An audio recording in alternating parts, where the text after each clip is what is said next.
Abra sua Bíblia em 1 Coríntios, capítulo 12.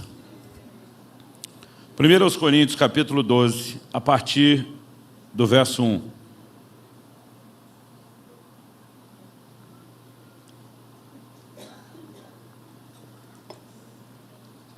Nós vamos ler do verso 1 até o verso 11.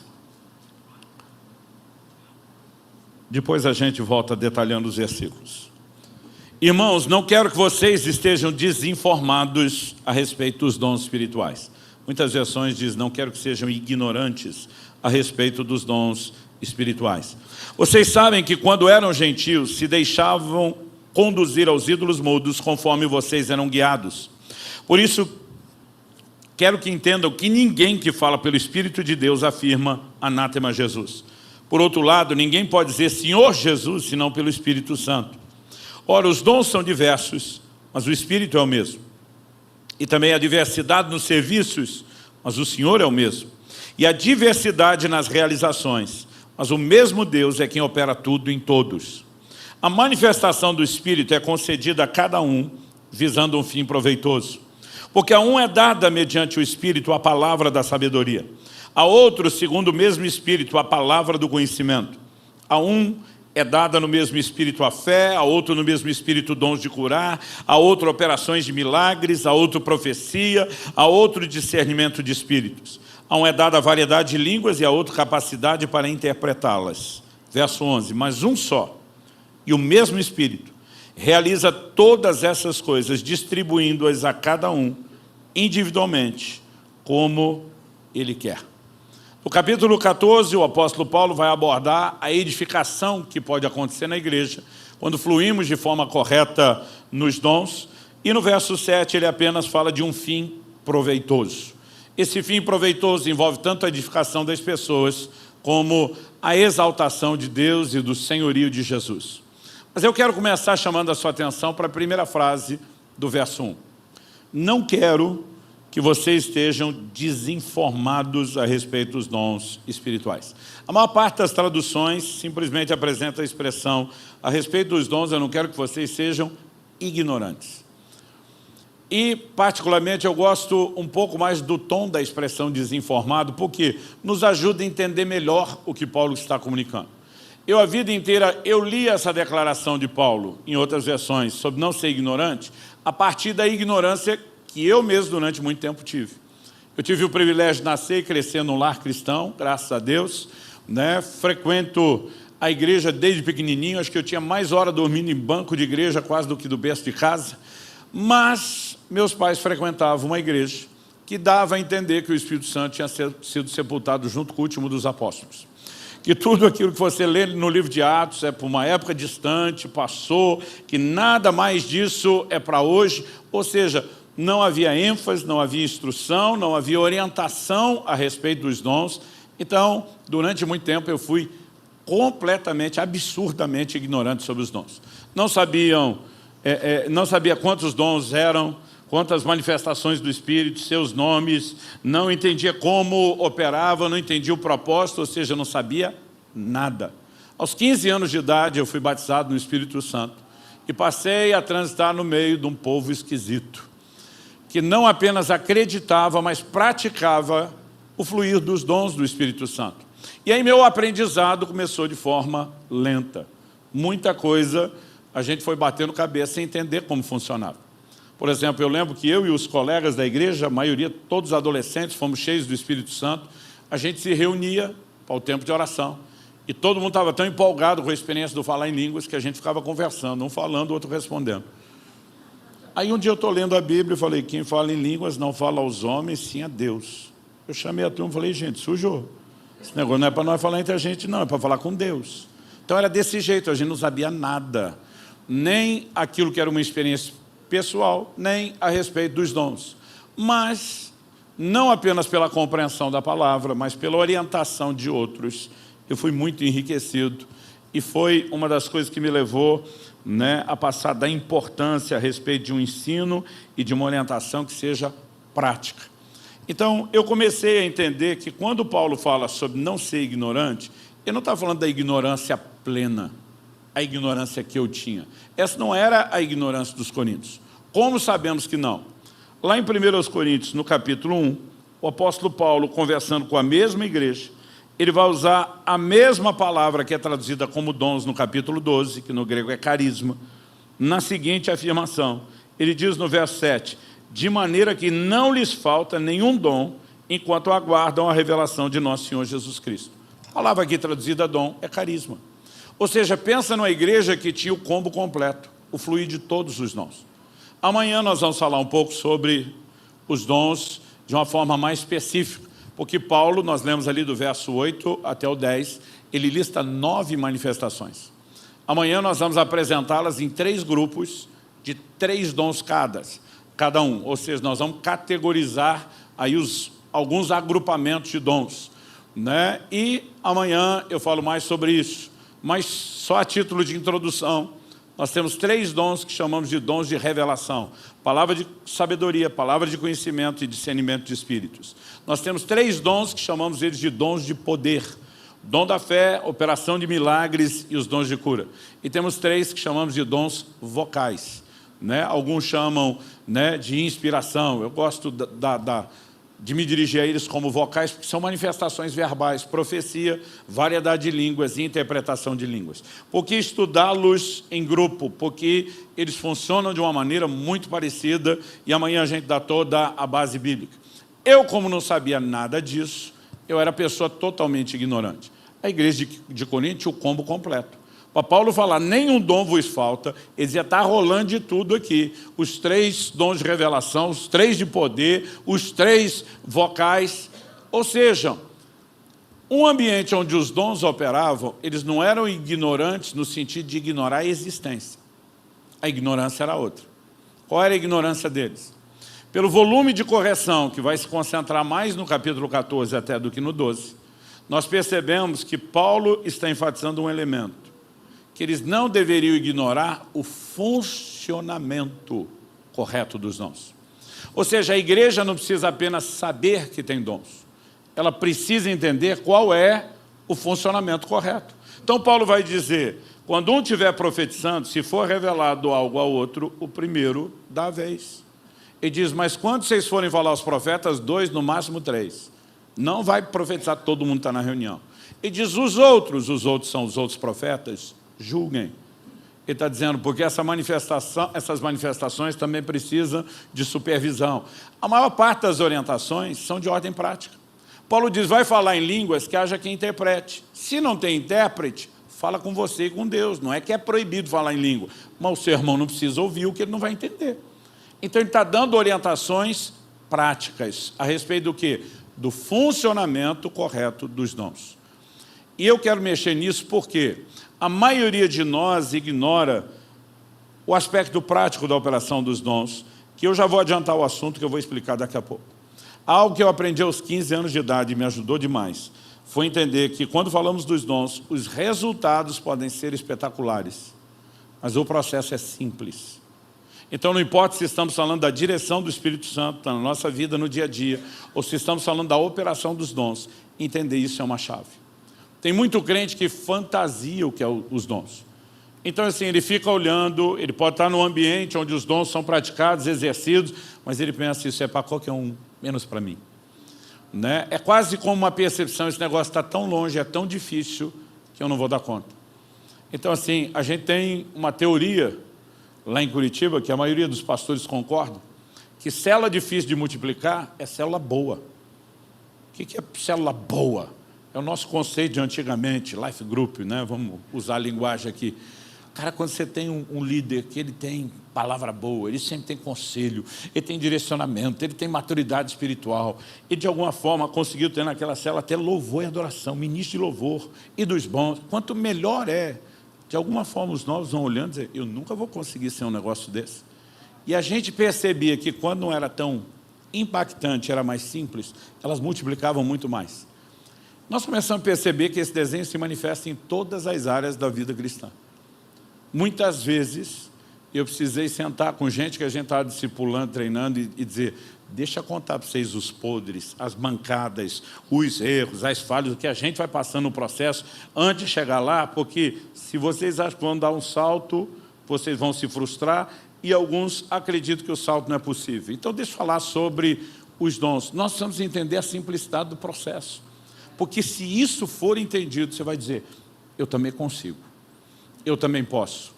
Até porque não diz respeito a ser a sua capacidade. Mas se você não entender como o Espírito Santo se move e como é a interação dos dons, você também vai ficar fantasiando algo que não é real. Então, aos 15 anos de idade, eu me lembro de ter recebido a primeira palavra profética. Bom, a primeira que eu me lembro. Meus pais dizem que quando eu era criança já profetizavam sobre meu ministério, eu não lembro disso. Mas aos 15 anos de idade, fui visitar uma igreja, botei o pé a primeira vez num lugar que ninguém me conhecia. E um doido me achou. E virou minha vida ao avesso. E começou a botar para fora tudo que estava do lado de dentro, expor aquilo. Paulo fala em 1 Coríntios 14, 25, ele chama isso de revelar os segredos do coração. Falou da minha vida, dos meus dilemas, do que meu pai estava enfrentando, os desafios dele no ministério, coisas ligadas à família. Eu nunca tinha visto alguém expor tantos segredos, né? E não necessariamente nada vergonhoso, mas assim, como alguém pôde falar dessas coisas? Para mim era inquestionável que Deus estava usando a vida daquele homem. Isso foi um marco na minha vida. Por que foi um marco? Porque até aquele dia eu imaginava que Deus lidava com a gente só no atacado, no geral. E aquele dia caiu a ficha de que Deus é um Deus de relacionamento pessoal. Eu entendi, Ele me enxerga no meio da massa. Ele tem olhos não só para a linha geral, quero que todos vocês preguem. Ele olhava para mim e dizia, não, para você eu tenho algo diferente daquele, porque são dons distintos. Eu tenho um projeto para você, eu tenho um projeto para o outro, e eu tenho um projeto para somar os projetos de vocês todos. Sabe, aquela coisa de repente começou a ficar clara. Ele está enxergando meus problemas, meus dilemas, ele está fazendo promessa do que ele vai fazer na minha vida. Isso foi o ponto de virada. Aquilo gerou uma diferença tão grande, tão impactante no meu relacionamento com Deus, que um dia eu comecei a falar para Deus, falei, Senhor, os crentes precisam descobrir o que eu descobri. Eles vão endoidar que nem eu. Eu tenho certeza. Eles precisam entender o relacionamento pessoal. Mas eu, no auge da sabedoria dos meus 15 anos, pensei, o que é que está faltando para a igreja de Jesus? Falei, se eu só descobrir isso com profecia, o que deve estar faltando é profecia. Mal sabia eu que alguns arraiais estavam sobejando profecia e que o negócio estava uma bagunça. Mas como no meu faltava, eu pensei, está faltando isso. Depois, obviamente, você vai compreendendo alguns outros detalhes. Mas pensei, se está faltando, não deve ser má vontade de Deus, porque Ele é o maior interessado nisso. Falei, então talvez falte profetas. Foi nesse dia que eu tomei a decisão, eu me ofereci. Falei, quero te ajudar a resolver o seu próprio problema. Estou me candidatando para ser profeta. As pessoas perguntam, pastor, como foi seu chamado? Eu gosto de brincar respondendo a citação do outro pastor. Falou, até hoje estou tentando descobrir se ele me chamou ou eu que me ofereci. E eu me ofereci. Falei, eu quero te ajudar. Só que eu não sabia nada do assunto. Então pensei, com quem que eu posso aprender? Com o cara que Deus usou para me falar aquelas coisas todas. Aí eu colei nele. Eu lembro do dia que eu cheguei e falei, será que você pode me ensinar as manhas do negócio?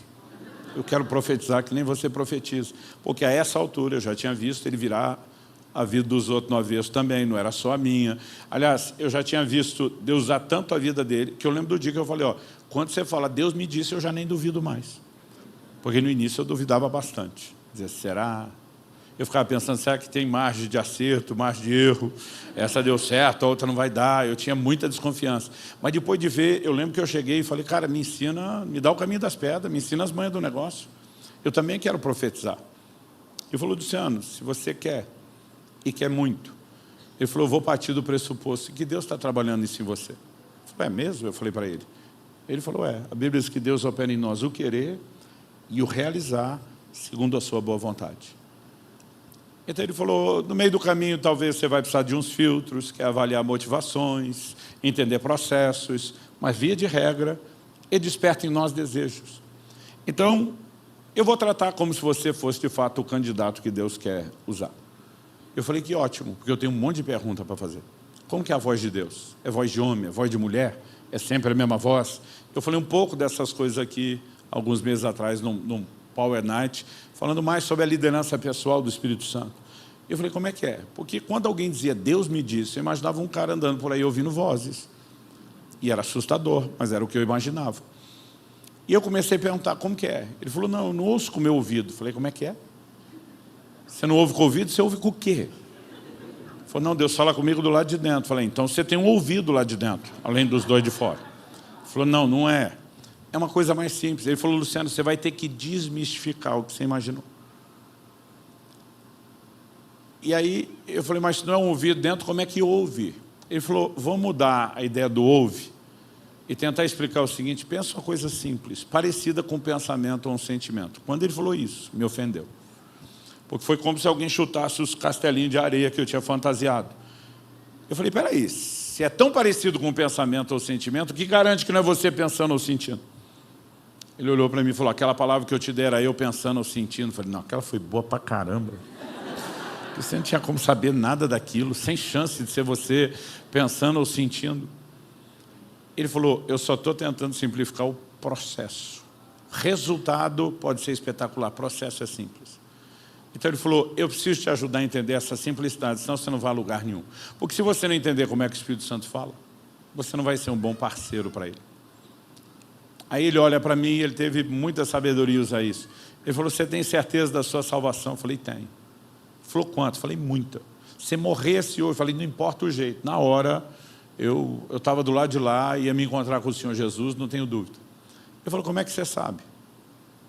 Eu falei, sei lá, como é que eu sei? Eu sei. Ele falou, Jesus já te apareceu para te dizer pessoalmente, eu te garanti com o meu sangue, tu está dentro. Eu falei, nunca vi a cara dele. Ele falou, mas um anjo apareceu com uma cópia autenticada do livro da vida, tá aqui o número de protocolo tal, apresenta na entrada, você está garantido. Eu falei, também não rolou. Ele falou, mas você viu o céu? Eu falei, também nunca. Mas ouviu uma voz de trombeta chamando seu nome? Também não. Ele falou, você nunca viu e ouviu nada? Eu falei, não. Ele falou, você não sabe nem se o céu existe. E vai ter certeza que é salvo? Eu falei, eu sei que eu sou salvo. Eu sei porque sei, porque sei. Hoje eu teria dito, como é que eu sei? Não sei. Mas que eu sabia, eu sabia. Eu só não sabia como é que eu sabia, mas eu sabia. E ele me ajudou a descobrir de onde vinha tanto sabimento. Sabeção. E ele falou assim, eu quero te mostrar. Eu uso isso só para mostrar que eu aprendi a palavra certa. Ele falou, eu quero te mostrar qual é a fonte da sua sapiência. Como é que você sabe? Ele foi para Romanos 8,16, ele leu comigo, o Espírito testifica com o nosso Espírito que nós somos filhos de Deus. Como é que a gente sabe? Testificar é sinônimo de testemunhar. Se o testemunho vem dentro de nós, no nosso espírito, a gente chama isso de testemunho interior. Por meio do testemunho interior, a gente sabe que é filho de Deus. E a partir daquele dia eu comecei a entender como é que eu sabia. Então é ele que traz... Ele falou, Luciano, se não é um assunto tão importante como esse. Ele decidiu falar conosco sem precisar dar uma visão espetacular. Nem você ouvir uma voz audível. Por que é que você acha que no dia a dia, em outras manifestações, a coisa não pode ser tão simples? E de repente a ficha caiu. Eu falei, me fala mais sobre isso. E antes de falar o que ele falou, eu quero chamar a sua atenção aqui para o texto que nós lemos de 1 Coríntios 12. Porque a primeira coisa que Paulo fala, olha, vocês não podem ser ignorantes. No verso seguinte, o 2, ele diz, vocês sabem que quando eram gentios, que conversa é essa, eram gentios?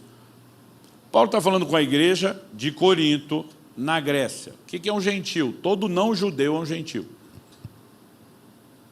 Então, assim, todo mundo era gentil. Mas como no Antigo Testamento, porque os judeus eram o povo que primeiro correspondeu a Deus, entrou com aliança, era o povo separado, eles passaram a usar a expressão gentil para falar do pagão que não conhece a Deus. Então Paulo está dizendo, quando vocês eram gentios, é tipo, espiritualmente falando, antes da conversão, vocês eram levados onde? E diz, se deixavam conduzir aos ídolos mudos, conforme vocês eram guiados. Do que ele está falando? Idolatria teve presente antes de vocês conhecerem a Deus. E ele chama o ídolo de mudo. No Salmo 115, a Bíblia diz que eles têm olhos e não veem, poderiam ser chamados de cego. Têm ouvidos e não ouvem, poderiam ser chamados de surdos. Tem mãos e não apalpam, tem pés e não andam, tem nariz e não cheira. E uma das características, tem boca e não fala. Mas aqui Paulo só destacou isso, mudo. O que ele está dizendo? Os falsos ou pseudo-deuses que você achou que tinha, não falavam com você. E ele está estabelecendo um padrão de contraste. Porque eu e você servimos a um Deus que fala. Fala primeira e primariamente por meio da sua palavra, o meio através do qual a gente testa todas as outras formas, mas fala também de forma pessoal. Ele vai falar de coisas que não estão necessariamente ligadas à doutrina. Ele vai falar comigo e com você a respeito de assuntos pessoais. E a Bíblia está cheia de exemplos de Deus fazendo isso com as pessoas. Eu acho que foi mês passado aqui que eu dei o testemunho. Eu acho que a igreja que eu mais prego depois de Curitiba é aqui, então eu já nem sei o que eu falei quando. Mas eu lembro de ter compartilhado já o que aconteceu no ano passado, início de fevereiro do ano passado. Deus me mostrou quem era meu genro, antes da minha filha conhecê-lo. Informação privilegiada. Quando ela conheceu e me disse, pai, vou casar com esse menino, apesar de dar uma de difícil com ela, dizer, você está maluca, dentro de mim já fazendo festa. Por quê? Deus tinha falado comigo e eu tinha testemunhas disso.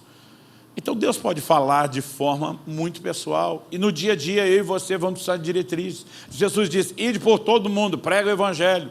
Então qualquer lugar que eu vou, eu estou obedecendo ele. Mas quando Paulo tenta entrar na Ásia, o Espírito Santo diz, não. A Bíblia diz, o Espírito de Jesus o impediu. E Paulo não devia estar tão errado, que no futuro a Ásia veio ser o maior palco do ministério dele. Mas provavelmente não era o timing, não era a hora certa. Então nós precisamos de direção pessoal. E o Espírito Santo quer fazer isso. Deus quer falar na minha e na sua vida. Amém? Só que no verso 3, ele vai simplificar os processos como Deus fala. Ele diz, por isso quero que entendam que ninguém que fala pelo Espírito de Deus afirma anátema Jesus. Por outro lado, ninguém pode dizer Senhor Jesus, senão pelo Espírito Santo. Ele pegou só os dois extremos. A palavra anátema, na melhor das hipóteses, significa algo abominável. Na pior, mais pesado, maldito. Ele está dizendo ninguém que fala pelo Espírito. A definição de profetizar é falar por outro. Ninguém que fala pelo Espírito Santo vai jogar contra o patrimônio, atacar Jesus ou falar mal dele. Por quê? Não faz o menor sentido você imaginar o Espírito Santo dividido com a Trindade. Ou negando o seu caráter e difamando alguém. Então ele diz, se essa mensagem está confusa, já dá para você saber que não procede dele.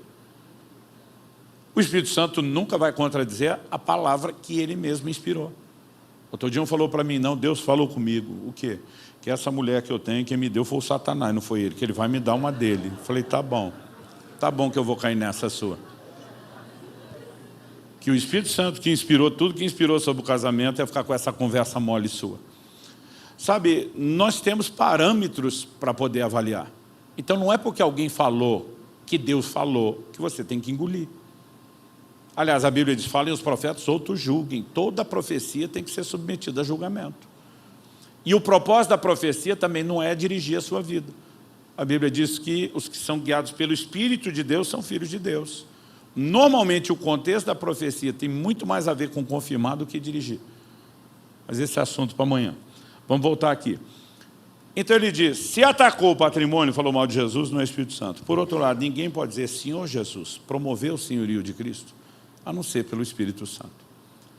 Então é lógico que ele pegou o caso extremo, a pior possibilidade, não é Deus falando, com a mais genérica possível de Deus falando. Mas ele está mostrando o quê? Há formas da gente avaliar. E se precisa ser avaliado, é porque o processo não era considerado uma coisa tão espetacular como eu e você imaginamos. Quando Paulo escreve aos Tessalonicenses, diz, não desprezem as profecias. Se por um lado não é para pegar e guiar, e diz também não joga fora. Se fosse tudo tão espetacularmente falando, inquestionavelmente falando de Deus, ninguém tinha problema com isso e não precisava de orientações. Então nós precisamos pensar no pacote como algo mais simples do que eu e você talvez imaginamos. E a primeira coisa a ser desmistificada é que o Espírito Santo não vai fazer tudo sozinho, como a maioria de nós acha. Alguns acham que assim, Deus usou o cara para falar, é tipo, Deus pegou minha boca, falou, e eu, o que aconteceu? Ou que você virou quase um ventríloco na mão dele. Que ele só fingiu que era a sua boca e fez a voz dele ser ouvida. Não é assim que funciona. Você vai ver Paulo dizendo, no capítulo 13, no verso 9, em parte conhecemos, em parte profetizamos. E você vai ter que entender o que é o em parte. Isso significa o quê? A profecia é uma inspiração divina. A gente não conhece tudo o que podemos ser levados a falar, a ponto de falar de detalhes que nossa mente não sabia. Mas a linguagem, a forma de comunicar, tudo estará ligado àquilo que eu e você conhecemos. Eu vi um cara uma vez, eu fiquei olhando ele, pastor profetizando para o outro, eu pensei, isso é uma profecia, uma aula de biologia. Porque ele falava sobre o rim. Foi uma ilustração fantástica. O rim é responsável por filtrar não só o sangue, os líquidos do corpo, tal. Falava da importância. Mas se ele mesmo, se você não beber muita água para não limpar o rim, ele vai sobrecarregar, ter problema. E no final disso, ele dizia, você tem sido o rim no corpo de Cristo. Pastores e líderes hoje estão de pé porque você ouve, você filtra, você ajuda eles. Mas você está deixando de ter o seu tempo com a fonte d'água que vai te limpar disso. E você está morrendo por causa do ministério. Aliás, você culpa o ministério, ele dizia. Deus está culpando sua falta de exposição à água, que vai te manter funcional para poder continuar fazendo o que você está fazendo sem estar intoxicado como que você está. E eu fiquei, uau, isso é uma profecia, uma aula de biologia, porque nem na escola eu lembro ter aprendido tanto sobre o rim como nessa palavra profética. Até aquele momento eu nunca daria uma palavra profética dessa, porque estava fora do meu conhecimento. Dá para entender isso? Então, uma vez eu fui orar com uma pessoa, eu tive uma visão, eu vi ela numa esteira dessas de academia. Mas foi nítida e clara a visão, foi tão rápido que eu chamo de um vislumbre. Mas na hora, no meu espírito, eu entendi que era uma oração que a pessoa fazia. Ela dizia, Deus, ministerialmente eu estou me sentindo que nem nessas esteiras de academia. Eu ando e não vou a lugar nenhum. Agora, eu me orgulho de ter tido uma visão que nem o apóstolo Paulo, nem o apóstolo Pedro, nem o apóstolo João, nem Tiago, o irmão do Senhor, nunca teve. Pastor, como o senhor sabe que não tinha esteira de academia na época deles? Então, Deus usou aquilo porque era o que eu conhecia. A inspiração veio dele. Eu não tinha como saber que a pessoa fez a oração. Mas ele vai usar o que eu conheço. E se eu e você começarmos a entender a parceria, tem a parte dele e a nossa, qual é a nossa, como que a gente entende o que ele faz, o processo fica mais simples. Então, quando o Paulo está dizendo sobre não ignorar, ele está dizendo que nós não podemos ignorar o funcionamento. E a primeira bandeira que eu quero levantar aqui, falando sobre os dons, é o resultado pode ser espetacular, mas o processo é simples. A gente tem que entender isso. Então, enquanto eu estava lá questionando aquele pastor e ele tentando me fazer entender a simplicidade do testemunho interior, eu lembro que ele falou uma coisa que eu não vou esquecer. A gente tinha um grupo de jovens, saíam às ruas evangelizar e toda hora ele tinha que alinhar as coisas lá, porque a maior quantidade de B.O. que rolava no grupo era que a galera solteira, cheia de Deus, olhava para aquele grupinho e dizia, aberta a temporada de caça, é aqui que eu vou achar meu casamento, né? E ele dizia, gente, você não pode porque olhou o outro, achou bonitinho e um pouquinho mais crentinho, já tentar definir a sua vida e o seu futuro. Então ele tentava orientar nós, os mais imaturos, dizendo, olha, o casamento não é só união de pessoas, tem que ser de propósito. Você tem que conhecer o mínimo do que Deus tem para a vida do outro, tem que saber se vai dar conta de relacionar, né, por muito tempo, se vai ter algo tão interessante quanto você acha que tem. Então, ele dizia, não chega se declarando porque achou bonitinho. Ele vai dando um passo de cada vez, conhece, conversa, cria amizade, relacionamento, descobre não só interesses mútuos, mas o alinhamento do propósito. Porque diz, se você estiver na iminência de declarar e descobriu que não era tudo o que você achava que era, do jeito que foi chegando, você vai saindo devagarzinho, sem criar nenhum constrangimento, tira o time de campo e não precisa ter nada da quantidade de dor que vocês passam. Aí ele me disse, você lembra disso? Eu falei, lembro. Eu falei, eu quero que isso te ajude a pensar nos dons do Espírito Santo. Eu falei, como é que é? Ele falou, Luciano, o testemunho interior é simples. Aliás, ele é uma coisa tão abstrata. Ele falou, quando eu soube depois, você me dando detalhes do que foi que eu falei a seu respeito, ele falou, eu fiquei tão impressionado, impactado quanto você. Porque para mim que estava falando era tudo tão subjetivo. Não era objetivo como foi para você que conhece a história. Para mim era abstrato, para você era concreto. E diz, o resultado pode ser espetacular, mas o processo é simples. E ele falou, a melhor forma de aprender a fluir, e eu sempre digo quando as pessoas me perguntam, pastor, como que eu aprendo a mover nos dons? Minha resposta é, movendo. A pessoa diz, como é que é? Eu falo, você aprende a fazer fazendo. E está lá na Bíblia, se você não quer acreditar em mim. Em 1 Coríntios, capítulo 14, verso 31, o apóstolo Paulo diz assim, todos podereis profetizar. E diz, um após o outro, para que todos aprendam e sejam consolados. O que é todos aprendam? Ensino na Bíblia não é baseado em palavra profética de inspiração. Ensino na Bíblia é razão, é argumentação, é questionamento. Você pode olhar desde Jesus aos apóstolos o tempo todo. Quando ele está dizendo aprenda, não é que o ouvinte está aprendendo com quem profetiza. Até porque o que a gente tem que aprender já está tudo revelado na Escritura. Ele está dizendo que quem profetiza aprende a fazer enquanto faz. Deu para pegar? Não. Como é que você aprendeu a andar de bicicleta? Andando e? O problema é que nos dons a gente não quer cair. Porque quando a gente é criança, não tem o mesmo ego do que quando a gente é adulto. E sabe, muitas vezes nós não queremos alguns processos que você fica, se eu achar que é e não for. Outro dia alguém falou, pastor, mas se eu achar que eu tenho algo de Deus e não é, o que eu faço? Descobri depois de já ter compartilhado que não é. Eu falei, pede desculpa. Ele falou, como é que é? Eu falei, mais ou menos assim, desculpa aí, foi mal. Prometo melhorar da próxima vez. Eu falei, a primeira coisa que me ajudou foi que lá atrás o pastor falou, não chega dando carteirada de profeta. Porque tem uns crentes que ele lê lá no Antigo Testamento que imitar, assim diz o Senhor. Eu falei, você pode usar eu acho que, eu penso, ou o que aquele pastor nos ensinou, que era a checagem, a conferência. Eu falei, Luciano, suas primeiras experiências provavelmente vão brotar nos ambientes de oração e adoração. Não é porque o Espírito Santo é mais forte essa hora, é porque a gente pela entrega está mais sensível. Ele falou, deixa eu te dizer como vai ser mais ou menos o negócio. De repente você vai olhar para alguém e você vai ter uma sensação.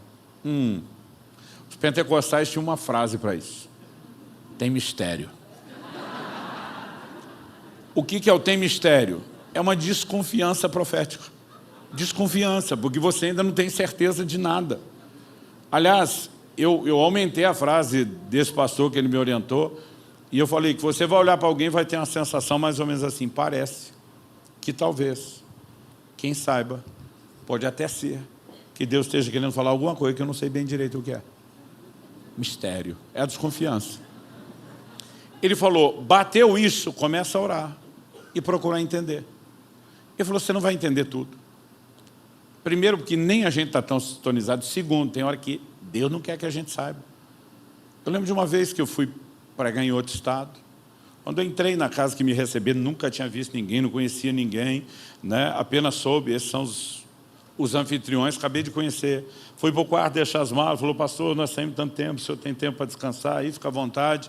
Fui lá, e eu lembro que eu comecei a orar. Minha primeira oração falei, Senhor Jesus, duas coisas que eu tenho procurado fazer nas minhas viagens. O Senhor disse, quando alguém nos recebesse, para comer tudo, de tudo que puser diante de nós. Demorei para entender o de tudo, antes eu comia tudo. E eu falei, eu vou te obedecer nisso. Mas o Senhor falou, cure os enfermos que nela houver. Se tiver um enfermo nessa casa, eu quero ser um instrumento seu. E eu não quero nem que eles me peçam. O Senhor pode sair na frente e mostrar. Enquanto eu estava orando por isso, o Espírito Santo falou comigo. A esposa do seu anfitrião tem uma sequela do segundo parto. Ela vem orando por isso há muito tempo. Eu fiquei impressionado. Eu não sabia nem quantos filhos eram, mas falei, tem que ter pelo menos 2.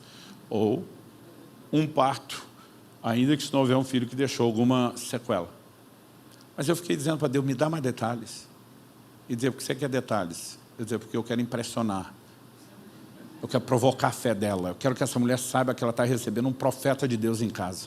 E quanto mais precisa for a palavra, maior a correspondência. Eu orei por 2 dias e Deus não me falava mais nada. Até que eu desisti de tentar. Eu lembro de um momento onde tivemos um mover de Deus. Era para ser um churrasco. Ninguém comeu as carnes, porque queimou tudo na churrasqueira, porque o mover de Deus pegou lá, nós esquecemos o negócio. Nem os cachorros quiseram, tão queimado que estava, para você ter ideia. Mas eu lembro que nessa hora eu desisti de esperar, fui até ela e falei, olha, desde que eu cheguei, Deus me mandou liberar cura sobre você, eu quero impor as mãos.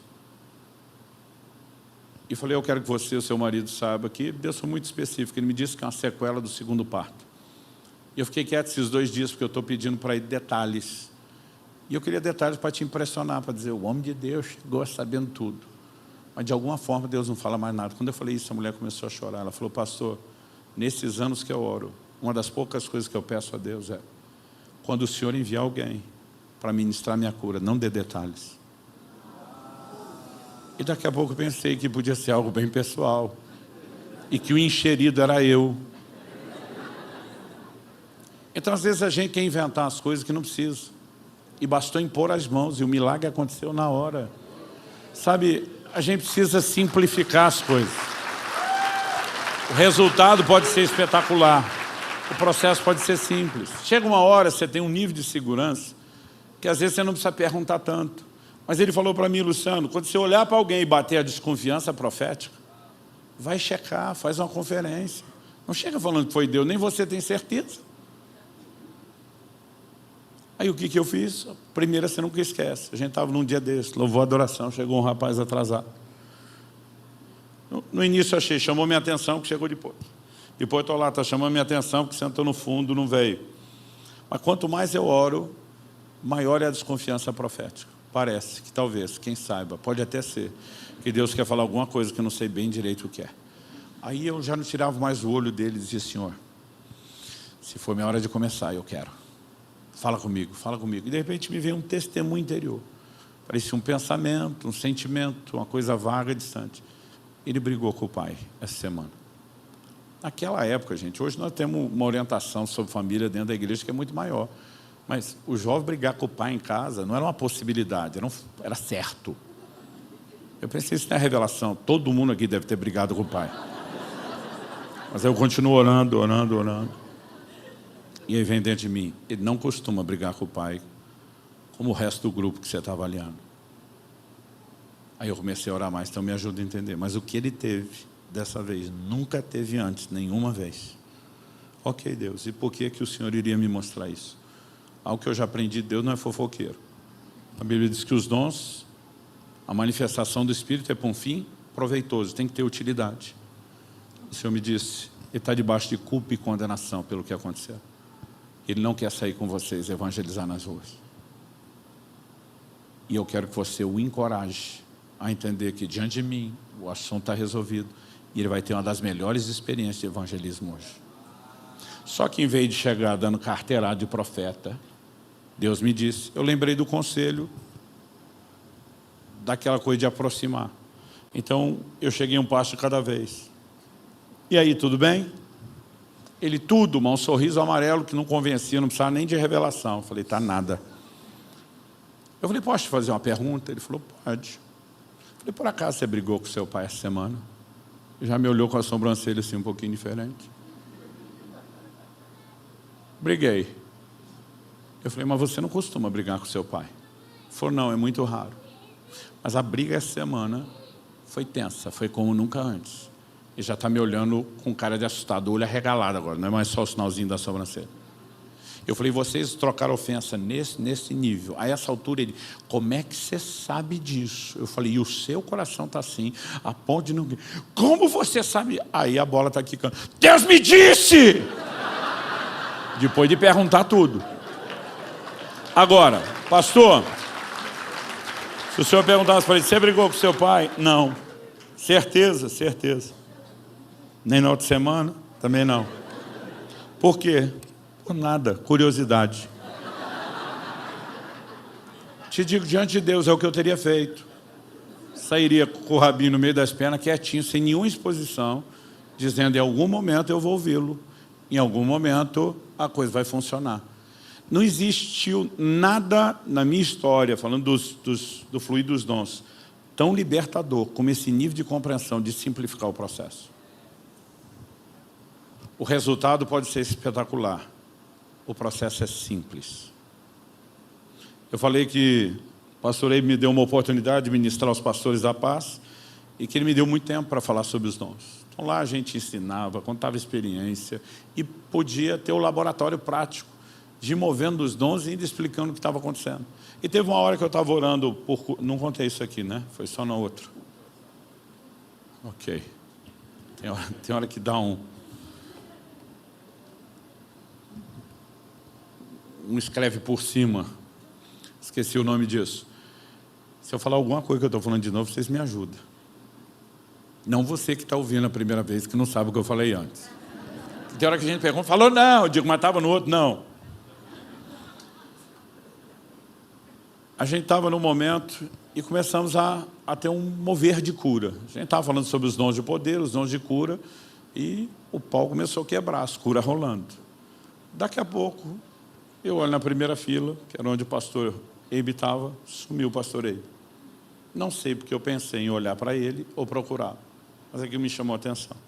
Aí eu continuo orando. Daqui a pouco vejo o pastor Eibe em pé lá no fundo, conversando com o Josias, sobrinho dele, irmão do Isaías.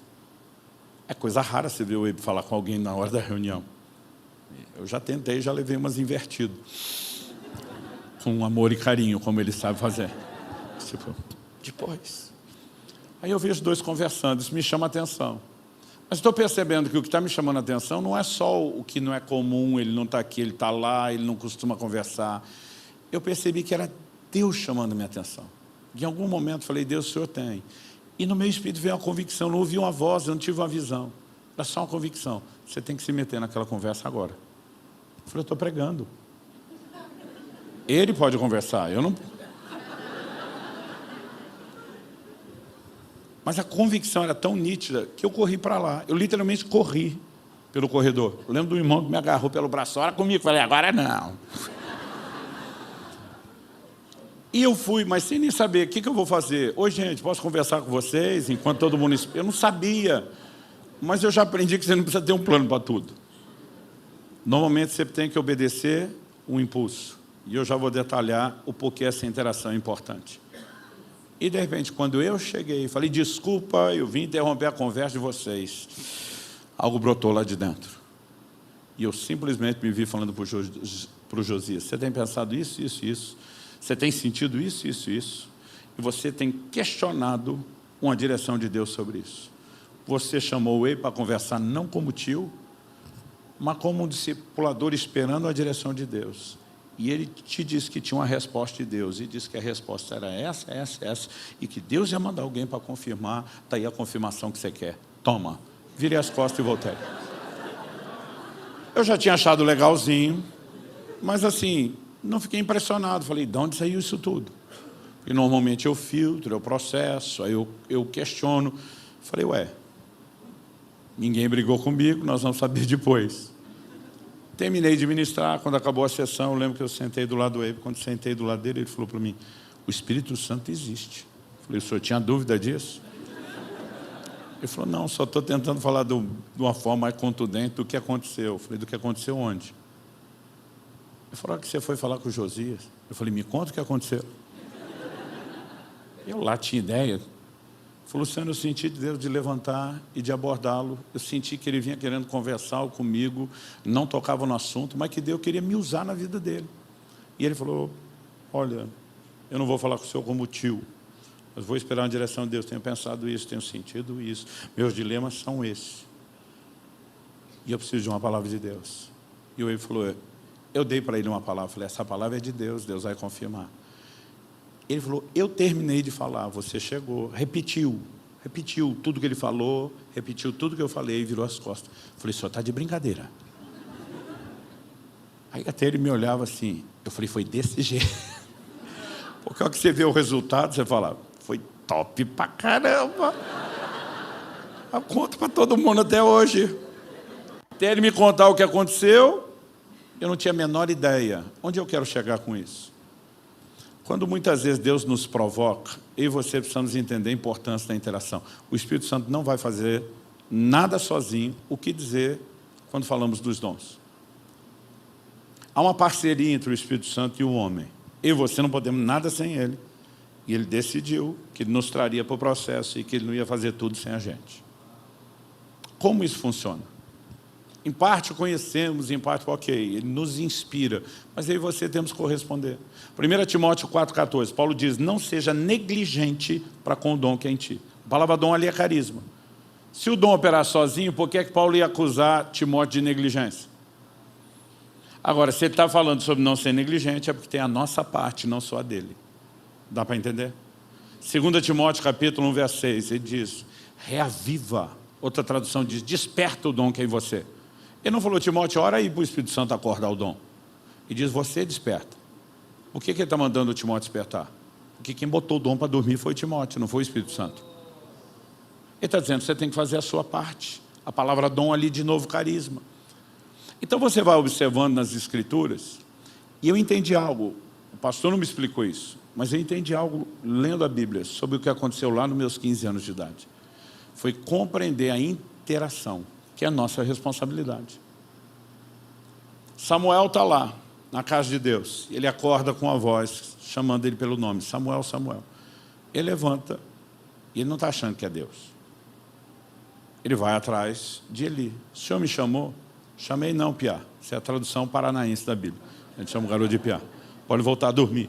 Imagina o menino voltando, tenho certeza que ele me chamou. Aí daqui a pouco chama de novo. Agora o senhor chamou. Não chamei.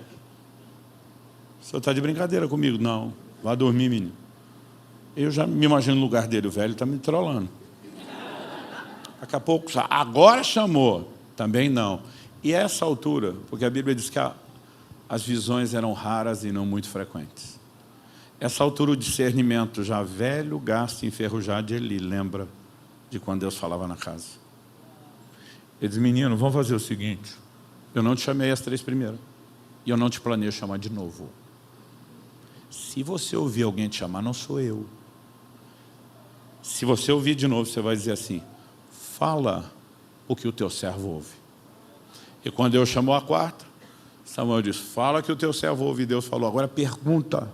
Eu não sabia que ele estava ouvindo. Se ele não fosse onisciente, ainda assim o menino está procurando. Quem chamou, quem chamou, quem chamou? Deus não sabe. Então a resposta que ele mandou ele dar para Deus não é informativa. Porque Deus não precisa da informação. O que ela é? Interativa. Imagina um jogo de dama ou xadrez. Deus está dizendo, fiz meu movimento, vou esperar você fazer o seu. A hora que do lado de cá ele diz, manda, estou dentro do jogo, a coisa vai para um outro patamar. Então preste atenção, quando você está no nível só do tem mistério, da desconfiança profética, parece que talvez, quem sabe, pode até ser, e você não der um passo para dentro, você não vai a lugar nenhum. Muitas vezes a gente precisa começar com o que tem, dando um passo de fé, de confiança, fazendo todas as checagens simples, mas eu espero que não soe feio essa expressão, entrar no jogo. Quem está entendendo? É a partir disso que a gente costuma ver desdobramentos maiores. Mas se a gente não entender que tem interação, que o processo é simples, embora o resultado possa ser espetacular, e a gente não souber a maneira de cooperar com ele, nós não vamos muito longe. A diferença entre quem tem muita história de dons para contar e quem não tem nenhuma, é que a maioria das pessoas que não tem nenhuma, ele nunca passou do lugar da dúvida, da desconfiança. Às vezes eu começo a contar o processo e desmistificar, as pessoas falam, mas isso acontece comigo. Eu digo, pois é, mas para chegar lá do outro lado você vai ter que interagir, vai ter que dar o passo. Eu tenho formas e formas de contar as mesmas histórias. Eu posso chegar e dar uma versão espetacular. Algumas eu dou a versão pentecostal. E não é para esculhambar não, porque o meio pentecostal me ensinou muito. Mas eles aprenderam, é uma escola onde tudo é testemunhado de forma dramática, eloquente. E aí você fica imaginando um negócio que não é bem o que é. Quando eu comecei a andar com esses caras e vi a coisa acontecer, eu dizia, não é que o que ele contou é mentira, mas baseado em fatos reais, ele deu uma descrição bem empolgante. O processo é mais simples. O resultado é exatamente o que ele apresentou. E quando você entende isso, fica mais fácil interagir com Deus. Eu acho que essa é a nossa primeira chave, é a chave dessa noite. Entender que tem interação, entender que o processo é simples, embora o resultado seja espetacular, e que está ao alcance de cada um de nós. Paulo está falando sobre os dons do Espírito, quando ele vai falar sobre sermos membros diferentes no corpo de Cristo. Isso significa o quê? Nós não vamos fluir igual. O único cego que eu vi ser curado do meu ministério até hoje era cego de um olho só, estava orando pelo outro olho. Eu tenho até vergonha de dar o testemunho. Mas eu tenho amigos que têm muito mais resultado nessa área. Agora, eu tenho outras áreas que os caras olham e falam assim, como é que esse negócio acontece tanto com você? Deus não nos chamou para ser iguais. Agora, o que você precisa descobrir é qual é o seu lugar no corpo de Cristo. Porque se você não é olho, mas é ouvido, não é olho nem ouvido, mas é boca, ou mão, ou pé, o que você não pode achar é que é uma verruga no corpo de Cristo. Que nem de enfeite dá para dizer que está lá. Ou um apêndice, se for tirado, não faz falta. Então eu quero provocar você a acreditar. Deus tem coisas extraordinárias para fazer através de cada um de nós. E Ele está esperando a gente entender a interação. A visão de Ezequiel, capítulo 47, eu quero encerrar com isso. Um anjo aparece para ele e diz, bora entrar nesse rio? Vem comigo. E ele acompanha o anjo. A Bíblia diz que eles mediram 1000 côvados, dá mais ou menos meio quilômetro. E a Bíblia diz que a água estava no tornozelo. Presta atenção, primeira coisa que muito crente não faz, ele não entra no rio, ele fica esperando o dia que o rio vai invadir a vida dele. Tem gente esperando um avivamento que é uma fantasia. Ele acha que ele vai acordar um dia, deu uma enchente espiritual. O rio inundou tudo. Não é o rio que entra na sua vida, é você que tem que entrar no rio. Agora, não acha que você deu 2 passos e já está onde deveria. Depois de meio quilômetro, nunca vi um rio tão raso. Água ainda no tornozelo. Mas eles não pararam. Por que não? Porque não era hora de parar. Se fosse, tinham parado. Eu quero que você memorize essa resposta. Eles não pararam. Por que não? Não era hora de parar. Aí o anjo disse, bora, mais 1000 côvados, mais meio quilômetro, agora 1 quilômetro ao todo. Água no joelho. Eu fico imaginando o profeta. Está subindo a água. Mas pararam? Por que não? Mais 1000 côvados, 1,5 quilômetro. Água nos lombos. Jeitinho bonito de dizer, da nádega para cima. Ou das nádegas. A água está aumentando. Mas pararam? Por que não? Agora, com a 4ª medição, 4.000 côvados, 2.000 quilômetros, eles vão parar. Porque atravessaram o rio. A Bíblia diz, porque eram águas profundas. E aí chegou onde tinha que chegar. Agora preste atenção. O rio não entra, é você que tem que entrar. A pergunta é, até onde você vai entrar? Quando meus filhos eram pequenos, levava eles na praia, eles tinham medo. Então eles ficavam no rasinho, onde molhava só o pé, chutava a água, eles divertiam ali. Mas à medida que foram crescendo, começaram a querer entrar mais, e mais, e mais. A pergunta é, até onde você quer entrar? Agora não adianta eu ter mais água, estou no joelho, do que eu tinha antes ou do que o outro tem. Não adianta só eu ter mais água do que os 2 primeiros níveis que eu já tive ou que outros ainda estão lá. Aqui tem uma progressão, mas até aqui eu ainda estou com o pé no chão. Pé no chão significa o quê? Quem está no controle sou eu. Eu vou para cá, eu vou para lá. Agora Deus está dizendo, eu quero te levar onde não dá mais pé. Água profunda é onde não dá mais pé, água para nadar. Porque é quando eu e você perdemos o controle. E aí é o rio que assume o controle. É ele que te carrega. Há um lugar de rendição progressivo. Paulo diz em 1 Coríntios 14, visto que desejais dons espirituais, procurar progredir neles. O que é progredir no dom? O Espírito Santo não vai melhorar o que ele faz aos poucos. Ele faz tudo direito. Eu e você vamos entender melhor o dom, vamos aprender a fluir melhor com ele. Nós vamos sendo refinados no processo de aprendizado. E a gente vai ter que ter um entendimento de que a gente vai ter que se expor um pouquinho. É por isso que vocês têm um privilégio gigantesco que muita igreja no Brasil não tem. Qual é o melhor ambiente para o treinamento dos dons? Isso se chama Life Group. Outro dia um cara foi num culto nosso lá em Curitiba, ele falou, pastor, eu estou frustrado. Eu peguei umas conferências suas de avivamento dos dons, o pau quebrar. Aqui vocês têm culto normal? Eu falei, todo domingo. Eu falei, defina normal. Porque para nós tem um padrão do que é bíblico, do que é certo, do que a gente precisa. Não, porque não viu o Senhor revelar ninguém, curar ninguém. Eu falei, meu amigo, presta atenção. Quando Paulo fala dos dons, ele sinaliza um ambiente. Ele diz, quando vos reunis, ele diz, um tem salmo, outro tem doutrina, outro tem revelação, outro tem língua, outro tem interpretação. Ele está dizendo que tem reuniões que a gente não vem receber, a gente vem para dar. São reuniões diferentes. Nessa que é para dar, ele quer que todo mundo participe. Você consegue imaginar se cada um aqui hoje à noite, só esse 500 mil de gente que nós temos aqui, cada um fosse dar uma palavra? Que hora que terminaria essa reunião? Mas aí não é nem só doutrina. Cada um fosse cantar, bom, se eu cantasse acabava a reunião. Não ia demorar mais. Mas cada um de nós fosse ter uma revelação. Ou seja, é possível praticarmos isso aqui? Não. Agora, é bíblico e tem que ser feito. Então, onde é o ambiente? As reuniões menores, nas casas. Nosso maior ambiente de treinamento, encorajamento e promoção dos dons, lá em Curitiba, são as reuniões nas casas. E sabe, nós precisamos entender que é nesse ambiente de menos exposição que você pode treinar, sem ser julgado. Dizendo, olha, estou sentindo uma coisa aqui, eu não sei se faz sentido. E só tem um jeito de você descobrir, é checando. E a checagem pode ser sábia, você não precisa começar falando em nome de Deus. Mas de repente você acorda com um negócio do nada.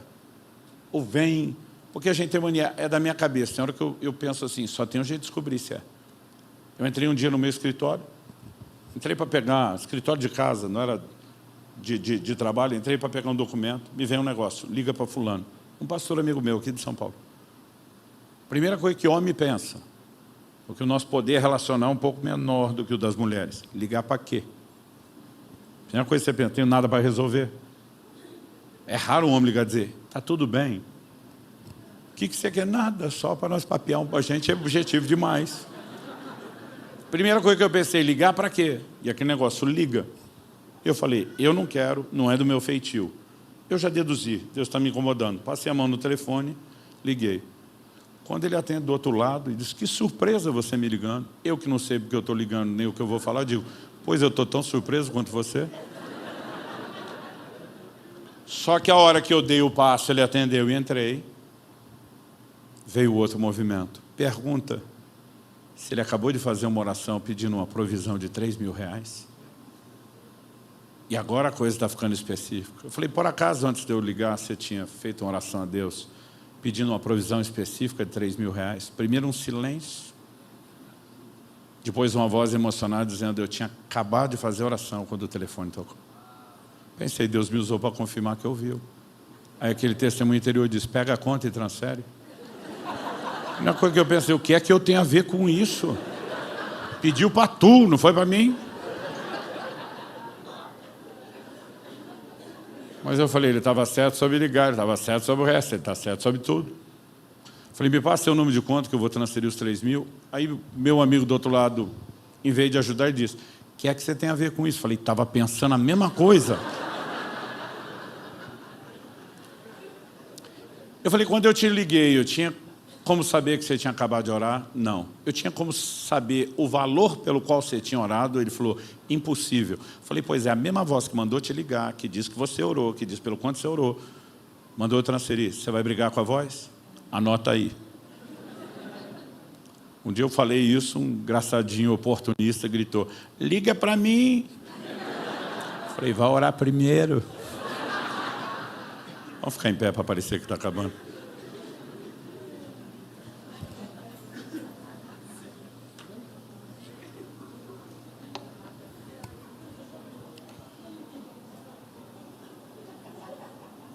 Eu quero te encorajar a respeito de algo.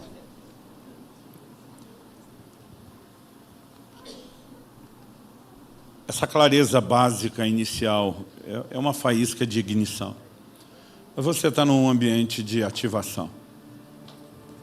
E talvez você vai sentir que Deus te provocou de uma forma que não é só o que você ouviu. Talvez não, muitos de vocês vão conseguir perceber. Não é apenas alguém pilhando a gente. Me ouça com atenção, principalmente o som da casa. O que eu vou falar não se limita aqui. Mas há um movimento de Deus acontecendo aqui na Paz São Paulo. E se eu tentar explicar isso, eu vou dizer para vocês que o que está vindo agora não é comparado com o que já foi vivido até então. Eu não gosto de inventar nome para coisa que não tem nome. Mas se eu for tentar explicar, eu chamaria isso de uma unção de aceleração. Tipo, a mão de Deus vem sobre Elias, ele corre mais do que Acabe e os cavalos. E o maior impacto que nós vamos produzir, ganhando pessoas para Cristo, cuidando bem delas, que não é apenas a visão da igreja, gente, é o cerne do coração do bom pastor. Ele passa por esse caminho dos dons do Espírito Santo. Quando você olha a maior parte dos testemunhos que estão registrados na Bíblia, eles não aconteceram dentro do prédio ou só dos cultos. A maior parte dos testemunhos estão do lado de fora. Seja para evangelizar, seja para fortalecer o cristão. E nós podemos viver isso em qualquer lugar, a qualquer momento, a qualquer hora.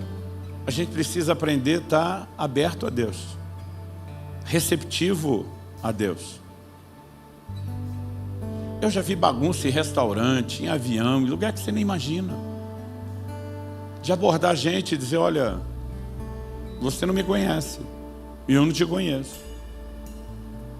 Mas tenho certeza que você está vivendo um problema com a sua filha, desce dessa forma, e a pessoa arregalar os olhos e dizer, você é um servo de Deus. Eu falei, pelo jeito a senhora é outra. Mas sabe, há um lugar onde não apenas nós vamos impactar mais gente, que será evangelizada, bem cuidada, mas a nossa própria relação com Deus vai mudando. A sensação de, Ele fala comigo, Ele me usa, tem um poder sobre a sua fé maior do que você imagina. E sabe, Deus quer, Ele é paciente, Ele não vai botar pressão, mas Ele não vai deixar de ficar chamando e convidando. Deus quer nos levar a um lugar de correspondência. E algo que eu entendi muito forte de Deus sobre esse fim de semana é que haveria uma ativação vinda do céu. Experiências novas e maiores estão a caminho. Conquistas novas e maiores estão a caminho. Mas sabe, o meu e o seu coração vai precisar desejar um pouquinho mais e interagir com Ele. Nós vamos precisar acreditar um pouquinho mais. Eu posso viver essas coisas. E eu quero te dizer isso, você não tem nem noção do quanto Deus ainda vai usar a sua vida. Mas o que Deus vai fazer é top. Vai ser bom demais. Amanhã a gente continua. Espírito Santo,